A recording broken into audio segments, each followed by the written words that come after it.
Good morning mga beshi ko! So, day 3 na natin ngayon dito sa Italy. And then, nandito tayo ngayon sa hotel natin dito sa Palco di Oro. So, ayun, ang destination natin ngayon is pupunta tayo sa Venice. So, ito ang outfitan natin.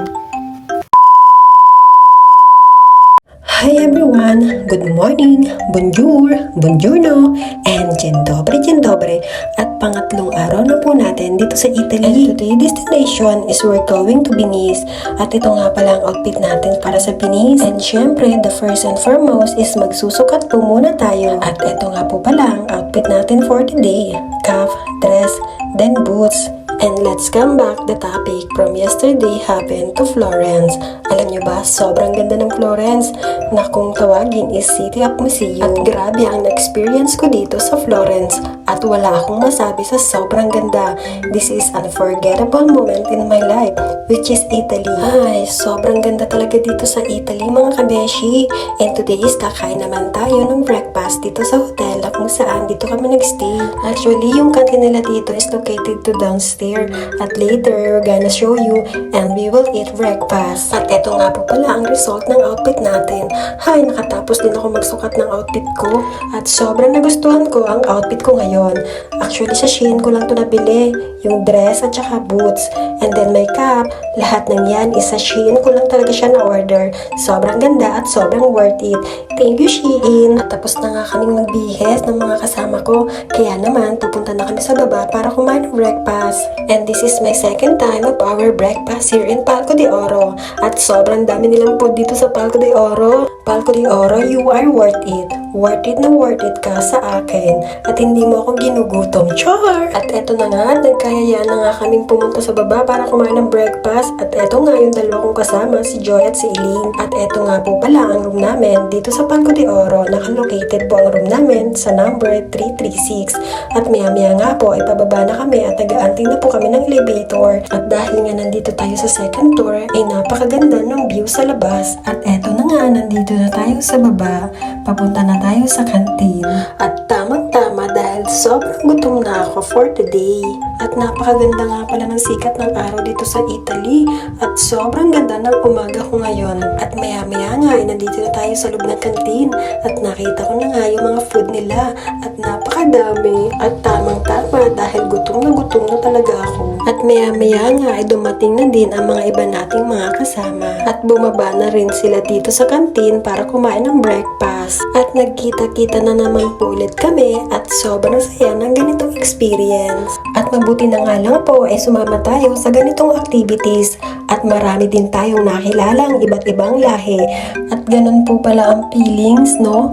Na kapag nakakilala ka ng iba't ibang lahi is ang saya ng puso mo na kahit hindi mo sila kalahi at hindi mo sila kakilala at first time nyo lang po magkakilala sa isa't isa, sobrang saya talaga sa puso at sobrang babait din po nila. At alam nyo ba mga kabeshi kung mga taga saan sila at kung saang bansa sila? At eto na nga, sasabihin ko na sa inyo kung mga taga saan sila. At alam nyo ba mga kabeshi, sobrang lalayo ng mga bansa nila. At katulad ko din, sila na OFW dito sa Poland. At eto nga, sasabihin ko na kung taga saan sila. First is Indonesia, second is Ukraine, third is Turkey, and then India. And take note, meron din kaming kasamang taga Monaco. At marami pang iba, yung iba hindi ko na matandaan kung taga saan sila. At syempre, the last but not the least is the most beautiful in the world, it's Philippines. O, tayo yun. Char! Ay hindi! At eto na nga, tapos na nga tayong kumuha ng food natin. At sobrang dami kong kinuha kasi sobrang dami kong gutom. At alam nyo ba, nung andito ako sa kantin nila, naghahanap ako ng rice. Oh my God, wala nga palang rice dito. At hindi uso ang rice dito. And since na nasa Europe tayo, don't be expect na may rice dito. Actually, more on bread po talaga dito sa Europe. At sobra akong nabusog ng breakfast nila dito. Ngiting tagumpay na naman po ang mga beshi nyo. Kitang-kita naman sa mukha ko at sa ngiti ko na sobrang busog na busog ko. At ito nga pala ang kinuha kong breakfast, scrambled egg, na hindi talaga mawawala sa umaga, and then sausage. And they have many types of bread, and they have lots of jams. and Nutella chocolate especially. O diba? Sobrang dami.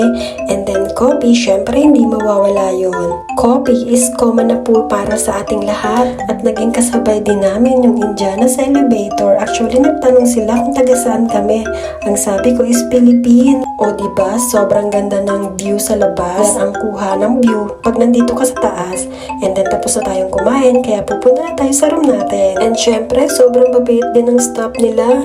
And then nag-good morning na din ako sa kanilang lahat. And sobrang mabait nila at sobrang kwela pa. Ang sabi nga nila, hi to my vlog. At busog-lusog, match na naman po ako. At nakakatuwa lang at sobrang saya ko kasi nakaka-experience ako ng ganito, char! At syempre, nagpapasalamat din ako kay God. At alam niyo ba mga kabeshi, ako yung tao na hindi mabubuhay ng walang rice in one day. Sabi nga is, rice is life and food is life. Ako po yun mga kabeshi, since nasakitin ang ulo ko kapag walang rice in one day. Kaya naman, nagbabaan ako ng rice papunta dito. At kahit saan gumala, baon ko talaga is rice kasi rice is life. At alam niyo ba mga kabeshi, sobrang excited na ako sa next destination namin. At dahil nga hindi na kami babalik dito sa hotel, kaya naman dala na namin lahat ng gamit namin. Isang maleta nga pala ang dala ko papunta dito sa Italy. At bago nga po pala kami umalis dito sa hotel na kung saan dito kami nag-stay is kailangan namin ibalik ang susi. And need namin bayaran yung mga ibang charge. Actually, naka 30 euro naman kami. Kasi ba naman mga kabeshi, pinagkakain namin yung mga chocolate na nasa rep. Akala namin libre, pero hindi pala. May bayad pala yun. Kaya ayun, nakapagbayad tuloy kami ng 30 euro. At eto nga pala si Miss Turkey. Sobrang ganda niya at gustong gusto niya magpa-picture. Actually, kanina pa siya sa kantin. Pinipilit niya ako mag-picture kaming dalawa kasi nahihiya ako. And then, ito na nga, pauwi na nga kami. Tapos, nawala na rin yung hiya ko kasi pauwi na nga kami. And then, remembrance na din para sa kanya. At ito na nga, pupunta na nga tayo sa bus na kung saan doon tayo sasakay. At yung nga pala yung service namin. At ito nga pala, ang yellow pa na sinasabi ko sa inyo. Actually, lalagay muna natin yung mga luggage natin and then magpipicture muna tayo dito sa labas ng hotel.